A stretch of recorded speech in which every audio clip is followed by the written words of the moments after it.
പാലക്കാട് ജില്ലയിലെ മലയോര മേഖലയിൽ ശക്തമായ മഴ. എടത്തനാട്ടുകരയിൽ മലവെള്ളപ്പാച്ചിലുണ്ടായി. വാണിയംകുളം പനയൂരിൽ മലവെള്ളപ്പാച്ചിലിനിടെ വീടുകളുടെ മതിൽ തകർന്നു. പാലക്കാട് ജില്ലയിലെ മലയോര മേഖലയിൽ ശക്തമായ മഴയാണ് പെയ്തത്.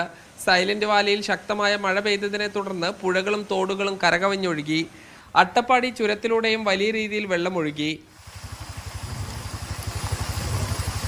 ഉച്ചകഴിഞ്ഞ് എടത്തനാട്ടുകര ഓടക്കുളം പൊട്ടിയിലൂടെ മലവെള്ളം പാഞ്ഞെത്തി. ഉരുൾപൊട്ടലുണ്ടായിട്ടുണ്ടോ എന്ന സംശയത്തിൽ ജിയോളജി വകുപ്പ് ഉദ്യോഗസ്ഥർ സ്ഥലം പരിശോധിച്ചു. വാണിയംകുളം പനയൂരിൽ റബ്ബർ തോട്ടത്തിൽ നിന്നും ശക്തമായ വെള്ളം താഴെ ഭാഗത്ത് സ്ഥിതി ചെയ്യുന്ന വീടുകളിലേക്ക് ഒഴുകിയെത്തി.